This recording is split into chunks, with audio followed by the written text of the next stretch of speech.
Ladies and gentlemen, I hope you're all doing well, and welcome to the showdown between the Chaos Dwarves and Tzeentch here on the Dried Floodplain. It's going to be myself with Astrogoth facing off against Tim the Wilder, who's going to be rocking a big scary chicken. Most likely blue fire and pink fire, but cool thing about Chaos Dwarves is they do have a fair amount of fire resist on a lot of units, so it helps a little bit. It's usually like 15-25%, so kind of like Dwarves against magic. Now, as far as my build goes, it is going to be a lot of skirmishers in the opening. I do have 4 units of Goblin Wolf Rider archers, one of which is going to be the ROR, the Ogla Khan's boys, and this is just to contest the objectives initially and do a little bit of poking, but this map is very small and it's an Itza-style map, so there's no safe objective, which is certainly harder for slower factions. For anybody who's a little bit newer to domination in general, typically these where the objectives are all in the middle and all contested are very good for kind of more mobile melee focused factions, whereas if you're playing like Dwarves or Grand Cathay, arguably even Chaos Dwarves, but a little bit less so since they can be more aggressive, maps with a defensive objective are much better for them. So it's cool to see the maps shaping the meta and having some significance. But yeah, we got the 4 skirmishers here, 2 Infernal Iron Chads just because they're super cool. Very risky against Tzeentch because of Tzeentch Vortex and things like that, but if they are able to get up and blasting charge and fight on the points, they can do quite a bit of work. And Astro Chad is just going to be rocking Flamestorm and the Black Hammer of Hashit to try and bash some face. So for Tim's build, it's going to be pretty classic Tzeentch. It does have Zangors and a couple Centaurs of Tzeentch, a very, very good unit. These things pack a huge armor-piercing punch once they get their magic augmentation via the Arcane Change, and are honestly just really good. They're one of those units, you look at their stats and their cost, you're like, it's not that great, but something about it. Yeah, they're not messing about. Deathstreaker, able to shoot over the trees, and you can see one Zangor unit does get pounded here. The rest of Tim's army is going to be Marauders with the Changebringers. I really like this choice. Chaos Dwarves do have some flying via like a Lamassu or a Veiled Horse, and it kind of makes me think it might be worth bringing a Lamassu just to chase these things around. It's got good magic res, and yeah, might be able to kind of keep them honest. But yeah, this is a great pick from Tim, but there's a lot of trees and places for me to hide, so I'm not stressing it too much. And I do have some archer units, and the Deathstreaker is immediately going to be switching on to the Changebringers. They need to be brought down. That is like a high priority target. So you can see they're juking, and there should be a rocket coming in any second now. So let's see how accurate it is. Looks like he was maybe thinking about dodging a little bit. Hard to tell, but as far as value goes, we're very even in our initial skirmish. And the rocket does actually hit a Changebringer and kill a model, and we do open fire with the Hobgoblins here. Astrogoth gets roasted a tiny bit, but overall I was pretty happy with that exchange. Up here, we're trying to keep the Zangors from getting the objective for free while the Infernal Iron Chads make their way up. Chaos Fury summon called in, so that's going to be a little over a minute, I believe, with their set 2 waves of unsummons of Disruption on my archers, which is a great choice. And the Flamestorm here does really big damage, actually. So we pop a Flamestorm right in the middle of the Zangors. It's a very underrated spell, because you use Astrogoth to bunch up, and he does his flying karate moves there, his grandpa karate. And yeah, Zangors just get cooked, which is great. So we're able to take down one decent unit here while the Ironsworn are moving up. And Valley Trading is heavily favoring my forces, but again, he's got the mobility as the objective advantage, so this game is going to get real heated here very soon. Moving up are the Ironsworn, but he pulls away. Ironsworn could probably take 2 Zangor units or that Chad. They got 64 melee defense and pretty good fighting prowess, but the Fury Summon, able to chase back my archers, but calling for me is going to be Bull Centaur Renders with Great Opens, knowing that there's a fair amount of his own Centaurs out there, and potentially some big mobility landing. I wanted to have some Bale Tauruses, not Bale Tauruses, but Bull Centaurs, excuse me. Nice flamethrower attack, though, from the Changebringers, and they do manage to cook the Infernal Ironsworn, so those Ironsworn getting roasted pretty good, and another charge from the Centaurs comes in, but doesn't really do a whole lot of damage. But thankfully, for the love of the Dark Gods, these guys have 25% flame resist, so it helps a little bit. But aside from that, I don't have too many good tools against the Changebringers. I did reroute my old Hobgoblins to come up and around and provide some support, but this flamethrower damage does hurt. Meanwhile, we're holding on to Objective 1, but now he's going to be committing to a big charge, and the Centaurs do get a flank charge and do a little bit of damage. But here we get the Blasting Charge Salvo on the Marauders, and the Centaurs of my Centaurs, yes, the mutated Chorf Centaurs. They move in, and the Bull Centaur Renders will show their little cousins who's boss in a straight-up fight. But they're a lot more expensive, so understandably it's going to be the case. But this is where the pain comes in. Tzeentch does have good magic. He brought the Infernal Gateway, so I'm going to be paying the Troll Toll here pretty good as my elite infantry do get cooked. But the fight's going well. Centaur's getting wrecked, and my archers behind are maintaining capture weight. And the Infernal Ironsworn, they're hanging in there like champs. Now on the other side, we get a massive Flamestorm cooking up his forces. But my Infernal Ironsworn do also get hit a little bit as well, and they're still getting punished by these Changebringers, which is quite rough. On the far side objective, we do get sneaky with some sneaky gets, as well as some Hobgoblin Wolf Riders, so we move up onto the point. But the value trading is going massively in our favor at this point, 5.1 against 1.8. So that's a really good start for us. But Tzeentch is weird with their shield regeneration. A lot of the damage you do to them isn't truly there. So you have to be really careful. His Giant Lord of Change is going to be coming down to disrupt my archers, as I think I was trying to move towards the Changebringers right now, and here we got the sneaky gets getting cooked by the Changebringers. I was hoping to steal the objective before this could happen, but the amount of damage he was able to put on was really rough, and Fury's just got buffed heavily. So all the Chaos factions, that's one of the reasons why Khorne's win rate has went up, as well as Nurgle and Tzeentch and Slaanesh. Like, their Furies getting buffed, literally probably buffed each of their win rates by like 5%. Very, very good. But the Deathstreak Rocket Launcher does nail into the Changebringers. Changebringers getting the dirty here, while we do get some Hobgoblin Wolf Riders heading on down to attack the Chaos Furies. Aster Chad trying to get the point, but you notice I'm having a lot of problems on the objectives. So that's one thing that, despite value trading effectively, is not going super well for us. He's got a lot of durable-ish capture weight up on the points, and I'm not able to wrestle it from him super easy. So Wolf Rider's going to come up. I saw I was really close to capturing this, so I was like kind of desperation pushing, but he does respond with his own Marauders, and the Deathstreaker has not been able to finish off the Changebringers quite yet. We've gotten close. They're sitting at 4 models, but they're hanging in there like champs. Some Blazing Beards of Basharak on their way up, Infernal Ironsworn, and on the backside, my Wolf Riders are kiting back his Furies and his mobility, and unfortunately are being tar-pitted a little bit. Over here, we have a couple Infernal Iron Chads still going. As far as value, only 800, considering all the magic and, outnumbering they've been facing, is, I would say, really, really good. But overall, not enough to win out on that objective. So Astragoth is tied down here, being attacked by a giant chicken. No surprises, but Astragoth is a very good fighter, up to 1,600 value so far. So great stuff from him. He's been performing like an absolute champ. And we do manage to catch the Changebringers, I believe. Yeah, they're just about out of ammo, but not before they got a lot of value, right? They were able to get only 1,000, I guess. So not that bad. They didn't pay for themselves. They're a 1,500 gold unit, right? So that's about as good as it gets for me. Another Flamestorm. I think this spell is pretty underrated. It depends on which way the Vortex goes, but it does end up going through some of my units as well, and also cooks my opponent's units. So a bit of a wash there.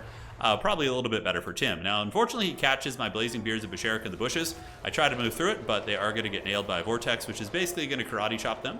The Elite Infantry against Tzeentch is risky. They do have these big Vortexes, and, Chaos Dwarves typically have expensive infantry, but look at that Vortex! How unholy is that? Goddamn! That's so much damage. It's almost like old Pit of Shades.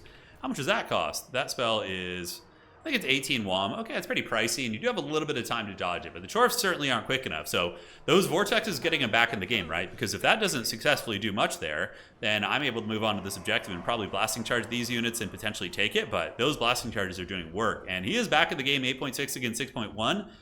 With shield regeneration being taken into account, it's probably more like 8.3 against 7.5, I would say, but I don't know if that's quite accurate, but somewhere in that ballpark. A couple Centaurs going to be chasing back my mobility, while he does have Marauders of Tzeentch flanking about. Sneaky Git's going to be heading up to the objective, and the Infernal Iron Chad's still going, fully surrounded, literally just like the worst scenario, but they didn't hear no bell whatsoever. And they're up to 1,000 value. I mean, that's great. Those units are awesome, dude. So they keep going. Hobgoblin Sneaky Gits are cruising for a bruising, and Aster Chad is trying to clear where he can. We do manage to flip objective number 3 on the far side, and my Wolf Riders are kiting about, but he has a lot of tattered, low-health infantry on the battlefield, which are still performing pretty damn well. Deathstreaker Rocket Launcher up to 1,100 value. A couple Wolf Riders AFK in the back here need to move up. But the Sneaky Gits do arrive, and will they salvage the existence here of the Infernal Ironsworn? Another Flamestorm going down, and honestly, I'm like pretty impressed with this spell. It's a lot cheaper than the other Vortexes at 13, and it seems to do good damage, especially if you can catch them bunched up on a character.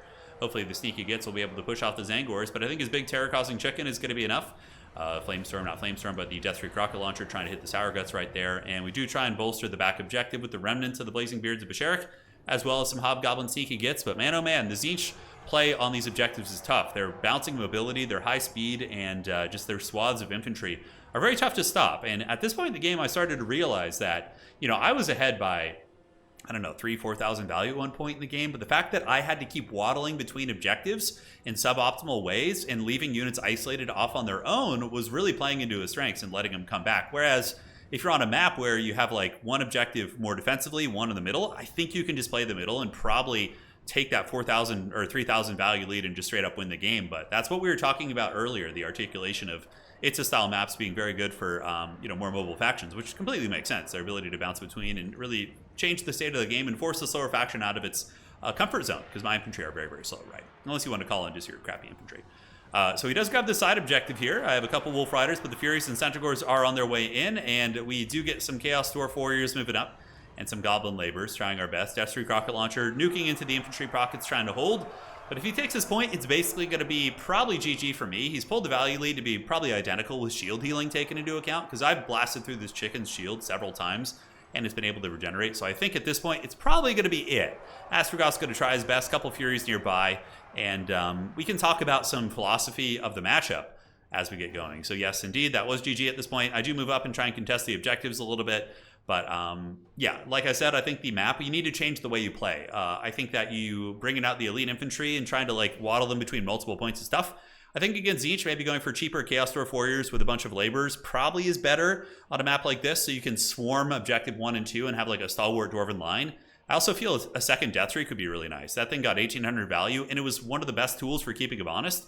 We probably could have pounded the Great Chicken, maybe. I mean, it still could have lost the game, but I do think that going for that wider, cheaper infantry with a second artillery piece to abuse this map would have been very, very big, because like you can hide behind the tree line and shoot over, and it's really tough to shut down. Yeah, well played. Tim's one of the greats. He's one of the goats for sure of Warhammer 3. Really, really strong opponent. Yeah, what did well for him, really? The chicken did good. Centaurs did okay. These ones got 1,000, 900, 1,200. Pretty fair, honestly. Nothing like performed insane, but it was a good like shared performance over the whole roster. The elite infantry, I think, were a mistake against Tzeentch, and also against on that map too. I think the wider style of play with the double Death Streak would have been good. Astrogoth was a beast. He did great. 2,500 value on him. I loved it. Bull Centaur renders, probably calling the shielded variant. Although, yeah, dealing with these guys is a little bit annoying, the Centaurs of Tzeentch. Like, I was thinking maybe I need them, but maybe the Bull Centaur was also a mistake. I did have a second Death Streaker, but never had the opportunity to call it out. I think having it in the starting army would be good. But yeah, very well played to Tim. He played super good that game. And let's actually go and do a little bit of theory crafting here. We will go... No, we don't want to quit the game.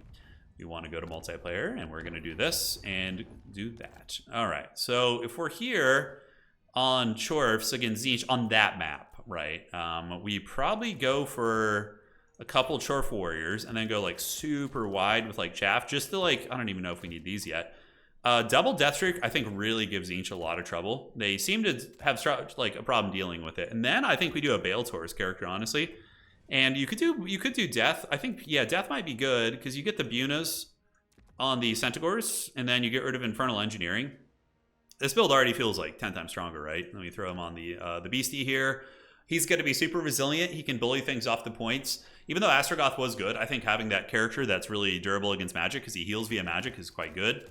You can maybe bring one Bull Centaur render. Maybe you go dual weapon variant just to deal with the swaths of Zangors, but maybe just one, honestly. Lamasu wouldn't be a bad cheap call-in, actually. It's a bit strange, but he is really high magic res, right? He should be. In tabletop, they're like massive magic resistance, but yeah, is this worth it? Or do you just go for the cheap AP one? What's the difference? Lamasu's actually squishier too. What's the advantage here? You get Enfeebling Foe and Withering, both of which won't be that useful. Negates magic weapon within the area damage. That's right, so he shuts down magic. I think just all things... I was like playing Chaos Dwarves in tabletop, so I was like thinking the Lamasu had magic res. But a cheap Great Taurus to chase around the Changebringers, I think could be pretty good. Because they're expendable and they have a lot of HP. Not actually expendable, you guys get the idea. But now, aside from this, we could throw in one more thing in the main army. You could go for like a train, perhaps. How much would the cheapest train be? It'd be 1,100. Yeah, that's probably in reserve. You can throw in one Skullcracker. And yeah, I like this build a lot already, though. It feels a lot better. And you can just mix in, you know, a Cutthroat and another Labor. Go very wide. Although, oh, duh, of course we're missing the skirmishing unit. So we would just maybe call in one of these to go play the objectives initially. We could even do two of them like that. Yeah, that feels like a cleaner build. And then the rest of the build, you just kind of armor check them. You spam out a lot of like Chaos Dwarves. And I don't know how good the trains are. I'd have to test them. I mean, in theory, they should be pretty good. They cause terror, but you know the Centaurs are ITP, which is tough to drag those down. Kadai unfortunately suck, just like they do in tabletop. And yeah, no elite infantry. I think that was a big mistake I made that game. So let's get a couple. I think you do want a sneaky get just for fast Vanguard cap weight. And from here, you just get one more dwarf. I like this build a lot. I think this is way better. GG, well played. See you around. And thanks, Tim, for the great game and the lesson. All right.